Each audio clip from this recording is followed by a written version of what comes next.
오늘 여러분들에게 에스겔 15장 1절부터 5절까지 말씀을 본문으로 봉독해 드렸습니다. 오늘 봉독해 드린 이 말씀을 본문으로 해서 포도나무의 비유라고 하는 제목의 말씀으로 여러분과 같이 은혜를 나누고자 합니다. 오늘 이 본문에 대한 이야기를 시작하기 전에 에스겔서에 들어와서 지금 우리가 에스겔서의 전체 가운데 어디쯤을 지나가고 있는지 먼저 여러분들에게 말씀을 해드리도록 하겠습니다. 에스겔서에 우리는 두 번째 단원의 절반 정도에 와 있는 것입니다. 1장으로부터 7장까지가 에스겔서의 첫 번째 단원으로 에스겔이 하나님께로부터 콜링을 받는, 에스겔이 하나님께 소명을 받는 그런 내용이 나와 있었고요. 8장으로부터 24장까지가 에스겔서의 둘째 단원인데요. 우리는 지난 수요일에 11장까지의 말씀을 함께 공부했습니다만 이번 수요일 저녁에 우리는 24장 둘째 단원의 끝부분까지 말씀을 함께 나누게 되겠습니다. 그러니까 우리는 에스겔서의 두 번째 단원의 한 절반 정도에 와 있는 것입니다. 이미 우리는 지난 주일 아침 설교의 말씀을 통해서 하나님의 임재의 영광, 시카에나, 이 visible glory, 눈으로 볼 수 있는 하나님의 영광의 임재 현상이 예루살렘 성전을 떠나 예루살렘이라는 도시를 완전히 벗어나서 예루살렘 동편의 감람산 위에서 하늘로 올라가시는 그런 광경에 대하여 말씀을 나누었습니다. 이미 하나님의 영광이 예루살렘을 완전히 떠났다는 것이 규명된 이상 예루살렘에는 더 이상 어떠한 희망도 소망도 남아있지 않습니다. 그래서 이 두 번째 단원의 남아있는 부분, 이번 수요일 저녁에 우리가 함께 나눌 말씀의 범위 안에서 에스겔은 예루살렘과 유다의 상황을 보다 선명하게 보여주는 몇 가지 비유들을 하나님께 받아 예루살렘과 유다의 백성들에게 선포하는 그런 광경을 우리가 이제 보게 되는 것입니다. 오늘 우리가 펼쳐놓고 있는 본문 15장을 보면 포도나무의 비유가 나오는데요. 이 포도나무 비유를 필두로 해서 16장에는 이스라엘이라고 하는 나라가 완전히 피투성이 어린아이로 길가에 버려져 있었던 것을 하나님께서 입양해 주신, 하나님께 입양되어진 피투성이로 길가에 버려진 고아와 같은 그런 이스라엘의 모습이 비유되고 있고, 17장은 두 마리의 독수리의 수수께끼가 나옵니다. 그리고 18장과 19장에서는 죄의 삭슨 사망이라고 하는 율법의 기본 정신이 다시 설명되어지면서 범죄한 그 영혼이 반드시 죽으리라, 죄에 대해서는 사망의 무서운 심판이 반드시 확약되어 있다는 것이 선포되어진 후에, 그래서 20장에서는 불타는 삼림의 비유가 나옵니다. 완전히 울창한 숲이 완전히 불에 전소되어지는 것처럼 범죄한 그 결과로 이스라엘 나라는 완전히 소멸되어지는 이런 무서운 하나님의 심판 가운데 처해질 것이 선포되고, 23장에서는 두 자매의 비유가 나오며 24장에서는 끓는 가마의 비유를 통해서 바로 하나님의 백성 이스라엘이 완전히 멸망에 처해지게 되었다는 것을 선포하시는 그런 하나님의 말씀들을 우리가 보게 될 것입니다. 사랑하는 성도 여러분, 오늘 본문에 나오는 포도나무의 비유도 하나님께서 이스라엘을 향해 그간 어떠한 사랑을 베풀어 오셨는지에 대해서 잘 보여주는 그런 비유입니다. 그럼에도 불구하고 하나님을 거역한 이스라엘 나라는 결국 아무짝에도 쓸모없는 그런 나라가 되어버렸다고 하는 사실을 아주 선명하게 보여주는 것이 바로 이 포도나무의 비유입니다. 먼저 이스라엘은 하나님께서 조성하신 포도원으로 언제나 비유되고 있다는 사실을 여러분들 마음에 두시기를 바랍니다. 우리는 이미 이사야서를 공부할 때 이사야서 5장에서 하나님의 아픈 마음을 이사야가 대신 불러드렸던 짝사랑, 이스라엘에 대한 짝사랑에 빠지신 하나님의 아픈 마음을 노래한 이사야 선자의 포도원의 노래를 우리는 배운 바 있습니다. 하나님은 기름진 산에 땅을 파서 돌들을 제거하고 애굽으로부터 극상품 포도나무를 옮겨다 심으셨다는 거예요. 그리고 망대를 세우고 포도즙 틀을 만들고 이 극상품 포도나무를 옮겨다 심은 이 아름다운 포도원에서 좋은 포도 맺기를 하나님께서 기다렸다는 거죠. 그러나 뜻밖의 이스라엘은 역사 가운데에서 완전히 아무짝에도 쓸모없는 들포도를 맺고 말았다는 것입니다. 하나님은 이스라엘을 사랑하셔서 그들에게 세계 지도의 중심부에 위치한 노른자위 땅을 선물로 주시고 거기에 이스라엘 백성들을 옮겨 심으셨습니다. 하나님은 그들을 극상품 포도나무라고 부르셨습니다. 하나님은 그들에게 무한한 가능성을 주셨어요. 왜냐하면 그들은 약속의 자녀들이었기 때문이죠.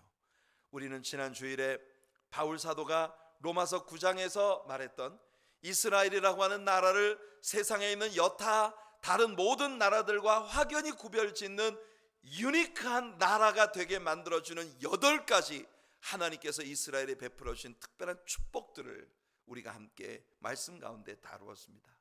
얼마나 소중한 것들이었던가요?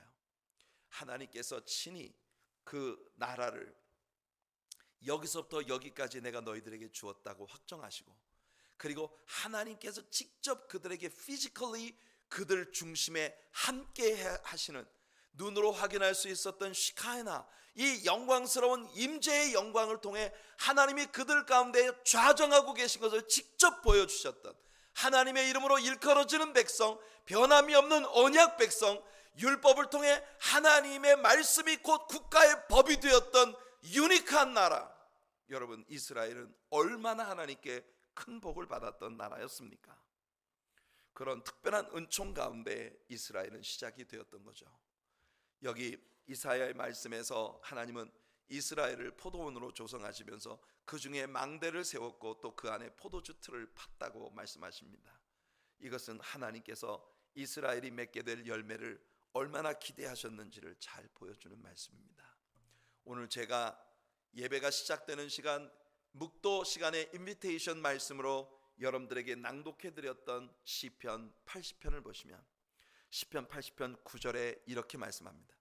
주께서 그 앞서 가꾸셨으므로 그 뿌리가 깊이 박혀서 땅에 가득하게 되었다고 선포하고 있죠. 하나님은 그들이 열매 맺기를 기대하시며 그들에게 할 수 있는 모든 것을 다 해주셨습니다. 그리고 하나님께서 직접 물으십니다. 내가 행한 것 외에 무엇을 더해 줄 수 있었으랴? 사랑하는 성도 여러분, 하나님은 땅을 파고 돌을 제하셨습니다. 맞습니다. 가나안에 정착하고 있던 원주민들을 다 쫓아내시고 하나님은 그 땅을 빼앗아 이스라엘에게 주셨어요.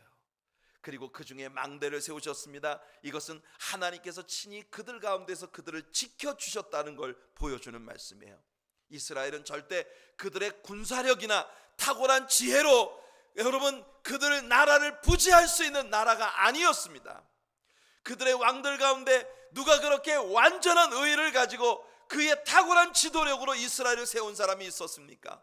그 손바닥만한 작은 나라가 엄청난 모슬렘들의 그 울타리 안에서 지금까지도 그 생명을 유지하고 있는 것은 온전히 하나님의 은혜였습니다. 솔직히 말해 하나님께 대해 얼마나 지속적인 배신을 그들은 행해왔나요? 그럼에도 불구하고 하나님은 오래 참으셨고 그들을 항상 은혜로 대하셨다는 겁니다. 이토록 하나님은 내가 무엇을 더해 줄 수 있었으랴 하실 정도로 많은 사랑과 은혜를 그들에게 베풀어 주셨던 거예요. 하지만 결국 이스라엘은 하나님의 기대와는 달리 엉뚱한 열매를 맺기 시작했다는 것입니다. 이사야도 하나님께서 극상품 포도로서의 축복을 주시고 좋은 열매 맺기를 기다렸는데 그들이 들포도를 맺었다고 말했습니다. 예레미야도 같은 이야기를 합니다. 예레미야 2장 21절을 보시면 내가 너를 순전한 참 종자 곧 귀한 포도나무로 심었거늘 내게 대하여 이방 포도나무에 악한 가지가 되면 어찌미냐. 이것은 이사야나 예레미야뿐만 아니라 이스라엘이 아직 가나안에 들어오기도 전에 그들이 아직 광야를 여행하고 있을 때 모세의 예언 속에서도 하나님이 분명히 말씀하신 말씀이었습니다. 신명기 32장 32절을 보시면 그들이 아직 가나안 땅에 들어가기도 전에 가나안 땅에서 그들이 어떤 삶을 택할 것인지 선택이 이루어지기도 전에 하나님은 벌써 그들에게 말씀하셨습니다. 이는 그들의 포도나무는 소돔의 포도나무요 고모라의 밭의 소산이라. 그들의 포도는 독이 든 포도이니 그 송이는 쓰다고 말씀을 하셨습니다. 하나님의 예언대로 이스라엘 땅에 자리 잡은 그들은 처음에는 쓸개포도, 독이 든, 처음에는 들포도를 맺더니 나중에는 쓸개포도, 독이 든 포도를 맺고, 그리고 오늘 우리가 펼쳐놓고 있는 에스겔 때에 와서는 더 이상 아무런 열매도 맺지 못하는 그런 나무가 되어버리고 말았다는 것이에요. 오늘의 본문을 좀 더 집중적으로 살펴보면 이 세상에 많고 많은 나무들 가운데 왜 하나님은 언제나 이스라엘 나라를 포도나무에 비유하시는지 그 이유를 하나님께서 직접 말씀해 주시는 걸 보게 됩니다. 여러분, 여기에서 우리는 오늘 살아가는 크리스찬으로 현대 크리스찬인 우리들이 왜 이 말씀을 배워야만 하는지를 우리는 발견하게 됩니다. 여러분, 하나님의 비유는 정말 놀라울 정도로 정확하고 그리고 분명합니다. 하나님은요 물으십니다. 포도나무의 매력이 뭐가 있느냐? 여러분, 포도나무에게 매력이 있다면 그것은 오직 하나, 열매를 맺는 것뿐입니다. 포도나무의 열매는 정말 향긋하고 맛있고 보기에도 너무 아름답죠. 여러분, 포도원에 가보신 적이 있으십니까? 달달할 탐스러운 포도송이들이 여러분 빼곡하게 달린 그 송이가 묵직하게 여러분 이 포도나무에 주렁주렁 매달려 있는 그런 모습을 보는 건 정말 너무나 아름다운 광경이에요. 게다가 포도원 근처만 가도 그 포도에서 풍기는 아주 좋은 그 포도 향기가 얼마나 사람의 마음을 상쾌하고 기분 좋게 하는지요. 여러분, 아름다운 열매의 냄새가 진동하는 그 향긋한 포도원, 그 포도나무라는 존재에 있어서 유일한 매력을 따진다면 그런 열매를 맺어내는 일입니다. 하나님은요 이 포도나무가 포도 열매를 맺는 것 이외에 다른 매력이 있더냐라고 물으십니다. 여러분, 그렇습니다. 포도나무를 좀 아십니까? 저는 어린 시절에 저희 집 뒤뜰에 포도나무가 있었어요. 그래서 어린 시절에 그 포도나무를 보면서 자랐는데, 여러분 포도나무를 잘 모르시거든 우리 본당 이 문을 열고 앞에 나가시면 포도나무가 거기 있습니다. 여러분, 이 포도나무는 말이에요, 가지를 딱 절단을 하고 그 단면을 보면 이게 꼭 뭐 같으냐 하면은요, 여러분 가랑엿 아시죠? 가랑엿을 뚝 자르면 속에 구멍이 뽕뽕 뚫려 있잖아요, 그죠? 그런 것처럼 이 포도나무는요 여러 갈래의 실을 함께 이렇게 묶어 놓은 것 같은 그런 단면을 가지고 있는 재질을 갖고 있습니다. 이 말은 무슨 말이냐면 포도나무를 가지고는요 아무것도 할 수가 없다는 거예요. 하나님께서 직접 말씀하셨어요. 야, 포도나무를 가지고 무슨 가구를 만들 수가 있냐? 여러분, 혹시 포도나무로 가구를 만들었다는 얘기를 들어보신 적이 있으십니까? 저는 없습니다만은, 여러분 포도나무는요 절대 가구 같은 걸 만드는 재질이 될 수가 없어요. 왜냐하면 그 나무 자체가 굉장히 푸석푸석하기 때문에 뚝 자르고 보면은 그냥 지푸라기를 묶어 놓은 것 같은 그런 재질을 갖고 있거든요. 여러분, 오동나무라든지 이런 나무들은 가구를 만드는데 아주 좋은 그런 나무 아닙니까? 그래서 옛날에 부모들이 딸을 낳으면 딸을 낳는 동시에 오동나무를 같이 심었다. 이 딸이 시집갈 나이가 될 때는 그 오동나무를 가지고 이 뭔가 화장대나 이 장 같은 거를 만들어 줄 수 있을 정도의 아주 좋은 나무가 되니까. 여러분, 그렇게 이 다른 나무들은 꽃을 피고 열매를 맺는 것 이외에도 목재로 사용할 수 있는 용도가 있단 말입니다. 그런데 포도나무는요 철저히 열매 맺는 거 하나 빼고는 아무짝에도 쓸모가 없는 나무가 바로 포도나무라는. 심지어 하나님 뭐라고 말씀하시냐면, 옛날에는 사람들이 나뭇가지를 갖다가 잘라가지고 그걸 벽에다 박아서 못으로 썼어요.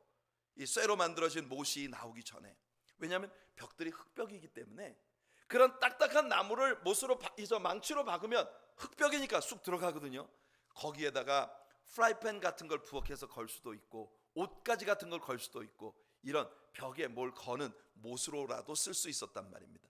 하지만 포도나무는요, 뭘 걸 수 있는 못으로도 사용될 수 없을 정도로 그렇게 나무가 재질이 형편없는, 그 말은 곧 포도나무는 열매 맺는 일 하나 이외에는 아주 아무짝에도 쓸모없는 그런 나무라는 거예요.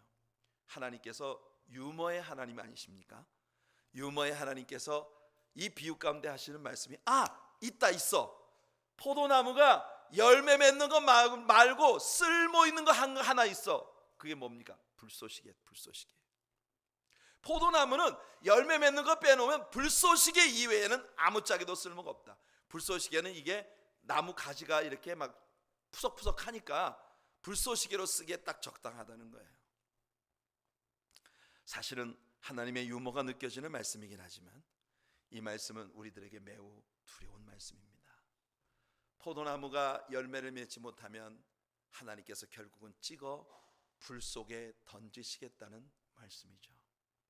그렇다면 여러분, 오늘 2019년도를 살아가고 있는 현대 크리스천으로서 우리들이 에스겔서 안에 있는 당시의 이스라엘 백성들을 향해 하나님이 선포하신 이 포도나무의 비유를 배워야 하는 이유가 무엇일까요? 여러분, 오늘 하나님께서 에스겔서에서 주시고 계신 포도나무의 비유는 그 당시에 멸망을 향해 달려가고 있었던 이스라엘 나라에만 국한된 것일까요? 그렇지 않습니다. 신약 성경에 와서 예수님은 바로 이 포도나무의 비유를 그리스도를 믿고 하나님의 자녀가 되어진 모든 신자들에게로 확대시키고 계시다는 거예요.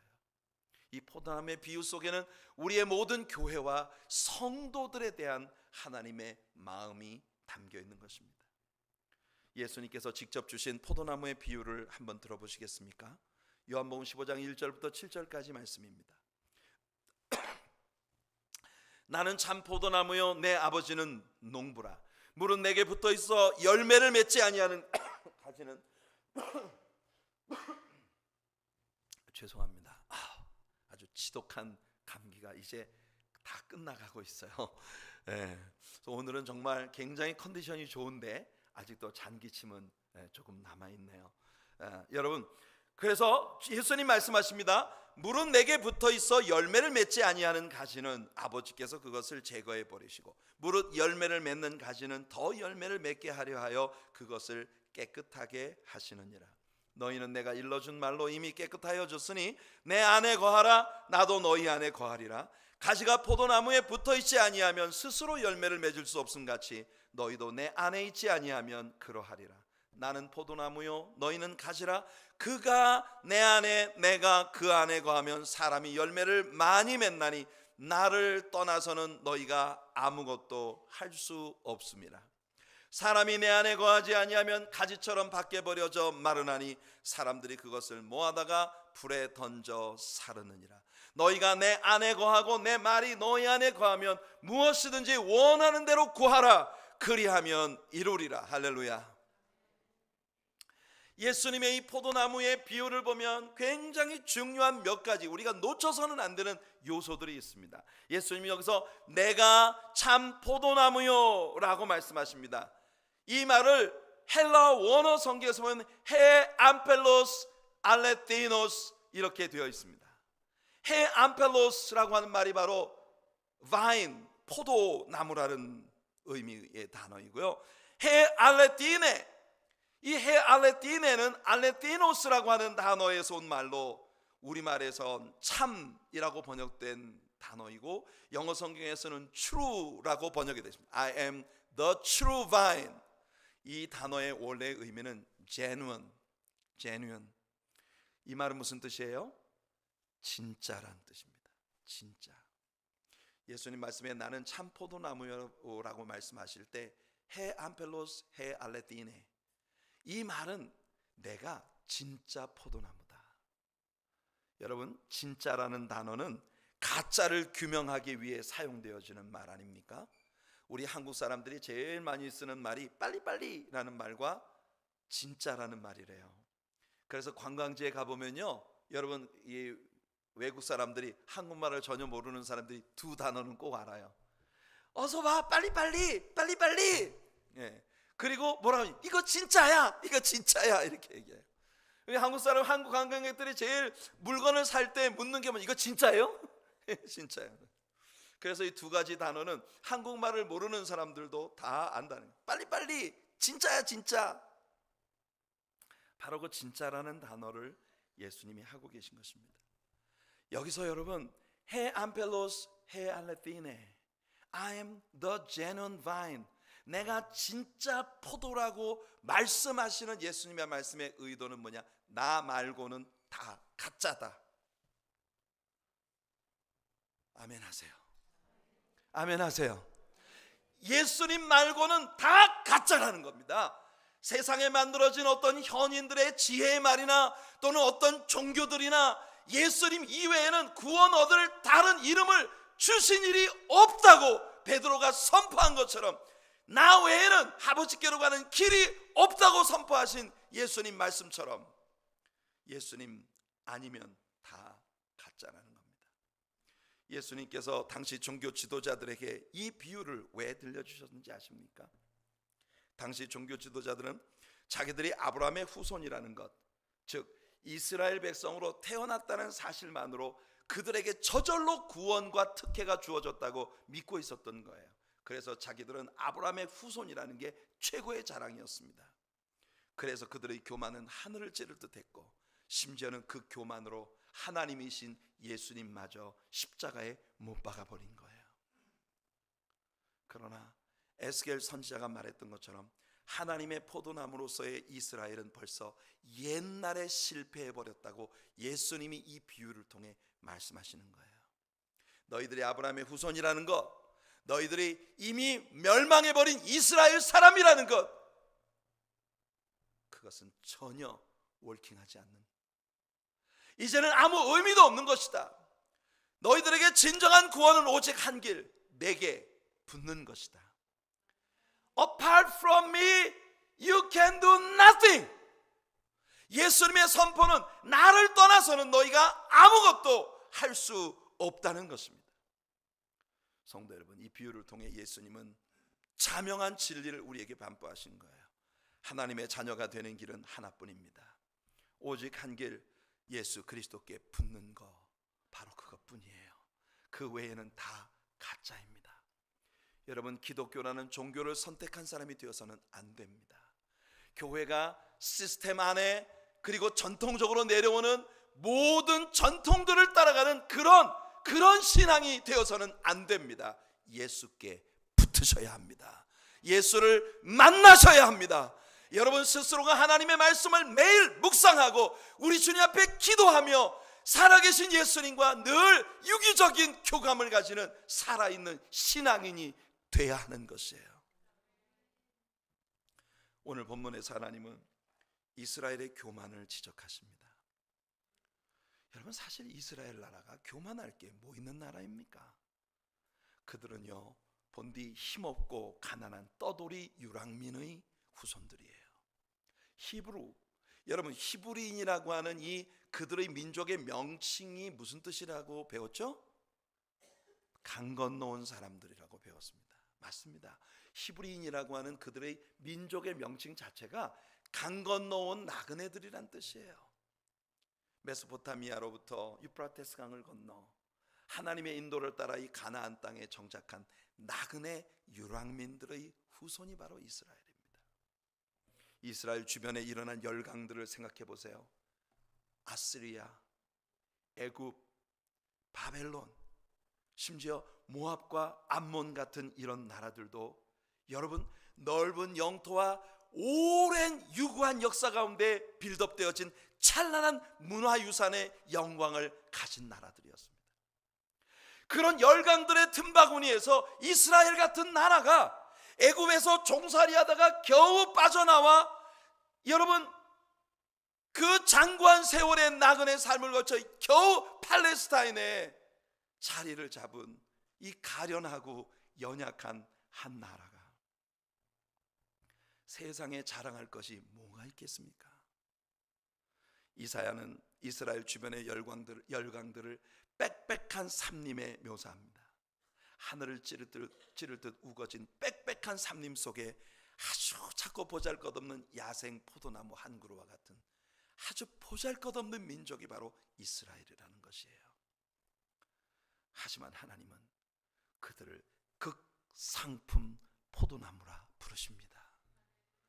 그들을 위하여 울타리를 두르시고 망대를 세우셨고, 아니 솔로몬이 말하고 있는 것처럼 The name of the Lord is a strong tower. 하나님께서 직접 그들의 망대가 되어 주셨다는 것이에요. 그들이 교만할 게 뭐가 있습니까? 하나님 빼면 아무것도 없는 것이 이스라엘이에요. 사랑하는 성도 여러분, 이것이 바로 저와 여러분, 우리들의 모습입니다. 우리는 아담의 후손으로 이 땅에 태어났고, 태어나면서부터 우리는 본질상 영원한 멸망이 기정사실화되어 있는 죄인으로 살아왔습니다. 우리가 우리의 지나간 과거를 뒤돌아보면 우리의 삶에 걸음마다 자욱마다 다 죄뿐입니다 라고 고백하고 있는 이 찬양의 가사처럼, 지나온 우리들의 인생 뒤돌아보면 걸음마다 자욱마다 죄의 흔적뿐인 우리들입니다. 이것이 바로 하나님께 교회로 부름받은 우리들의 모습이라는 걸 고린도전서 1장에서 바울 사도는 상기시켜주고 있는 것이에요. 하나님이 부르신 우리들 가운데 육체를 따라 지혜 있는 자, 능한 자, 문벌 좋은 자가 많지 않지만, 미련한 것들을 택하사 지혜 있는 것들을 부끄럽게 하려 하시고, 세상에 약한 것들을 택하사 강한 것들을 부끄럽게 하려 하시며, 천한 것들과 멸시받는 것들과 없는 것들을 들어서 강한 자들을 부끄럽게 하려 하신 하나님께서 우리를 택해 주신 것이니 우리가 자랑할 것은 아무것도 없다는 겁니다. 오직 하나, 하나님밖에는. 그래서 바울은 이렇게 결론 짓습니다. 고린도전서 1장 29절로 31절이에요. 이는 아무 육체도 하나님 앞에서 자랑하지 못하게 하려 하심이라. 너희는 하나님으로부터 나서 그리스도 예수 안에 있고, 예수는 하나님으로부터 나와서 우리에게 지혜와 의로움과 거룩함과 구원함이 되셨으니, 기록한 바 자랑하는 자는 주 안에서 자랑하라 함과 같게 하려 함이라. 여러분들에게 자랑할 것이 있다면 그것은 오직 하나, 우리 주님뿐입니다.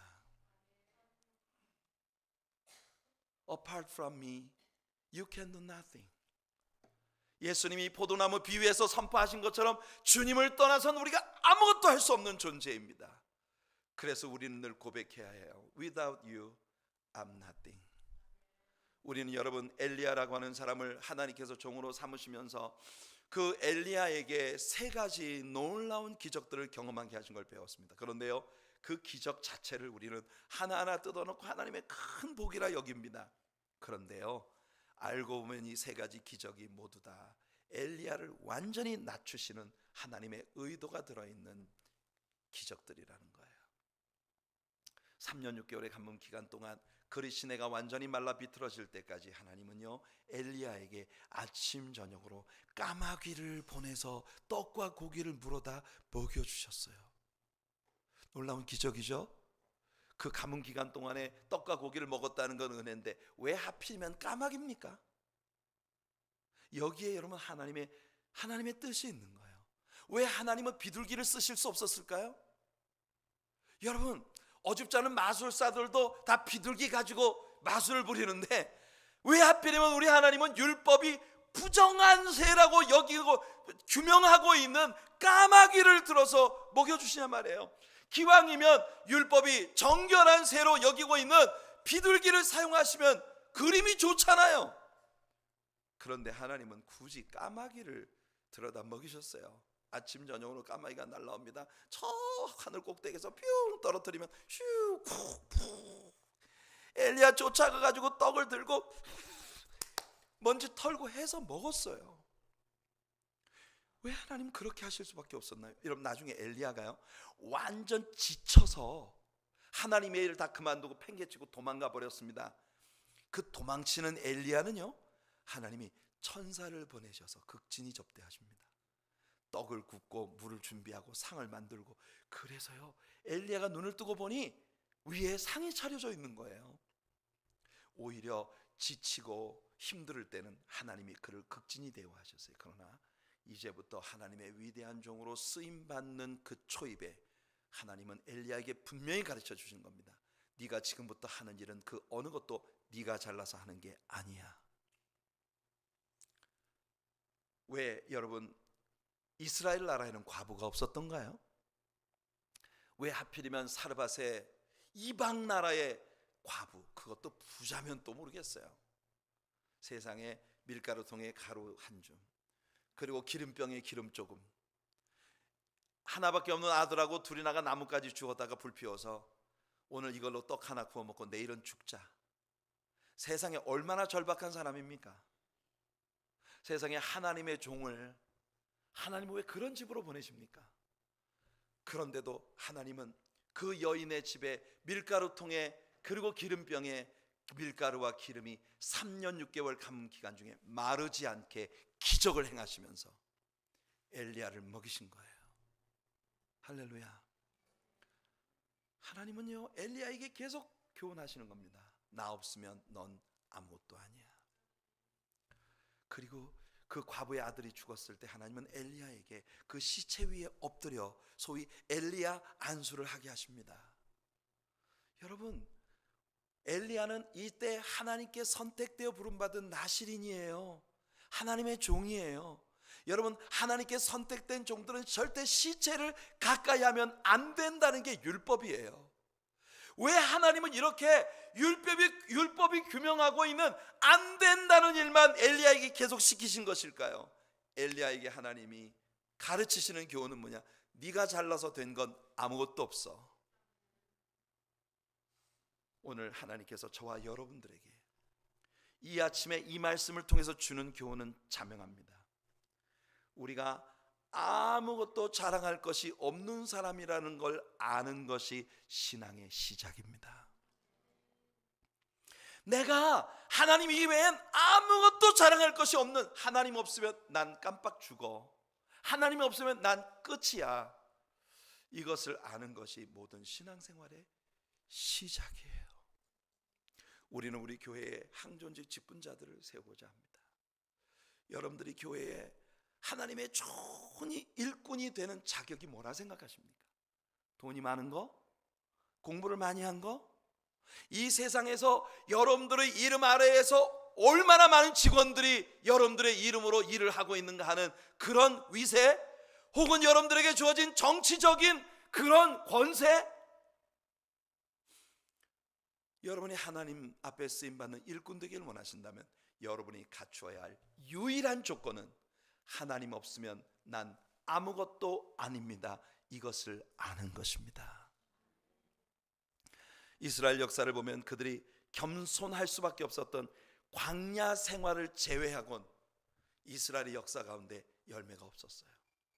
이게 역사의 아이러니입니다. 정말 누구라도 함부로 나설 수가 없었던 시기였던 광야 생활을 제외하고는. 여러분 보세요. 광야 생활은요, 하나님께서 대리인으로 세우신 모세 한 사람을 통해 그의 배후에 계신 하나님께 모든 국민들이 집중할 수밖에 없었던 시기였어요. 간헐적으로 하나님의 통치에 도전하는 자들이 일어나고 하나님께서 직접 그들을 다루신 케이스들이 있습니다만, 이스라엘 역사 가운데 이스라엘이란 나라가 가장 아름다웠던 시기를 꼽으라면 그게 언제인지 아십니까? 놀랍게도 광야예요. 이스라엘이 광야에 있을 때 이스라엘이 제일 아름다운 나라였어요. 환경이 가장 어렵고 모든 것에 핍절되었던 그 시절이 그들에게 최고의 아름다운 시절이었다는 겁니다. 정말 아이러니죠. 그들의 사회에는 그때 정의가 있었습니다. 지위의 체계가 살아 있었습니다. 장로들의 권위가 있었고 지도자로서의 모세의 권위가 인정되고 있었고 각 가정 안에서는 부모의 권위가 포렇게 살아 있었단 말이에요. 하나님이 세우신 모든 법이 제대로 집행되고 있었던 시대, 그게 광야 시대입니다. 그러나 그들이 가나안 땅에 정착하기 시작하면서부터 벌써 그들은 들포도를 맺기 시작했습니다. 우리는 가나안 정착기 역사를 다룬 사사기를 배웠습니다. 그들은 수시로 우상 숭배와 타락에 빠졌고 하나님의 매를 초래했습니다. 그리고는 급기야 자기들도 이방인들처럼 되게 해달라고, 자기들도 이방인들처럼 왕을 갖게 해달라고 하나님께 주장하며 소위 하나님께로부터 인디펜던트, 독립을 요구하고 있는 이런 자리에까지 오게 된 거예요. 그나마 들포도라도 맺었던 그 나라가 오늘 에스겔 때에 와서는 이제 더 이상 아무런 열매도 맺지 못하는 아무짝에도 쓸모없는 나무로 전락해 버렸다는 것입니다. 과연 하나님은 이스라엘에서 어떤 열매를 얻길 원하셨던 것일까요? 하나님이 이스라엘이라는 국가가 정복의 역사를 새로 쓰는 그런 전쟁에 능한 나라가 되기를 바라셨을까요? 아니면 인류 문화 창달의 역군이 되어 온 세계인들에게 영향을 미치는 문화 창달의 나라로 그들을 쓰고자 하셨던 것일까요? 하나님이 이스라엘 나라에 대해 가지셨던 요구는 오직 하나뿐입니다. 하나님을 믿음으로 하나님께 붙어 있기만 하라는 거예요. 그래서 이스라엘 나라가 선지자 나라가 되고 제사장 나라가 되어 온 세상에 하나님 한 분이면 완전히 충만합니다 라고 하는 것을 온 세계에 전파할 수 있는 주님의 제사장 나라, 선지자 나라가 되어주기를 우리 하나님은 바라셨던 것이에요. 광야에서는 그게 가능했단 말입니다. 왜냐하면 광야에서는요, 아침에 눈 뜨면 하나님 바라보지 않으면 달리 어디에서도 희망이 없었던 시대거든요. 하나님 바라보지 않으면 바로 죽을 수밖에 없는 시대거든요. 그들이 40년 동안 광야에서 농사 지었습니까? 먹을 곡식을 만들었습니까? 아무것도 할 수 없는 나그네들이었습니다. 250만을 헤아리는 그 엄청난 백성들이 광야를 지나가는 동안에 여러분, 아침마다 하늘로부터 하나님께서 내려주시는 만나를 공급받고 그들은 유지될 수 있었던 것이에요. 하나님은 오늘도 저와 여러분에게 말씀하십니다. 나를 바라보아라. 내게 붙어라. 내가 책임져 줄게. 하나님은 우리가 믿음으로 주님께 붙어있는 가지들이 되기를 원하십니다. 교회가 맺어야 할 열매는 어떤 제도적 열매가 아닙니다. 교회를 크게 하고 많은 사람 모여 온갖 인간적인 것들을 자랑하는 그런 교회가 되는 것이 하나님이 교회를 향해 바라시는 것이 아닙니다. 우리들 모두가 하나님께 붙어있고 우리 하나님만을 높이는 오직 믿음의 열매들을 세상에 보여주는 그런 예수님의 제자가 되는 것, 그것이 이 교회를 향한 우리 주님의 유일한 소망이라는 것이에요. 요한복음 15장 8절에서 예수님 선포하십니다. 너희가 열매를 많이 맺으면 내 아버지께서 영광을 받으실 것이요 너희는 내 제자가 되리라. 우리가 추구하는 것은 바로 이것입니다. 우리 모두가 하나님의 말씀을 통하여 예수 그리스도의 제자가 되고 성령의 능력으로 예수님께 붙어 예수님을 날마다 닮아가는 아름다운 영적인 열매를 맺는 하나님의 사람들이 되는 것, 이것 빼면 시체입니다. 우리는 다른 무슨 재주를 부릴 것도 아무것도 없습니다. 다른 재주를 부리려 하면 정말 맺어야 할 열매는 점점 더 없어지고 결국은 찍혀 불에 던지우는 그런 상황이 될 수밖에 없다는 거죠. 예수님의 포도나무 비유에서 예수님은 같은 결론을 우리에게 들려주십니다. 내 안에 거하라. Abide in me. 내 안에서 살아라. 그것이 우리 예수님의 소원이에요. 나를 떠나서는 너희가 아무것도 할 수 없느니라. 우리 존재 자체의 가치가 어디에 있는지 우리는 알아야 합니다. 이스라엘은 그걸 알지 못했던 거예요. 그들이 아브라함의 후손이라는 것은 결국 아브라함이 오직 하나님만 바라보았던 그 신앙의 후손이라는 것일진데, 그들은 아브라함과의 혈통만 자랑했지 그들의 조상 아버지 아브라함이 가졌던 믿음은 가지지 못했던 것입니다. 요즘 새벽 기도에서 우리는 스데반 집사의 설교를 들었습니다. 그리고 예수님께서도 동일한 말씀으로 이스라엘의 지도자들에게 말씀하셨던 걸 배웠어요. 내게 붙어라. 내가 진짜다. 내게 붙어있지 않으면 아무 열매도 맺지 못한다. 그러면 불에 찍혀 불 속에 던져올 것이다.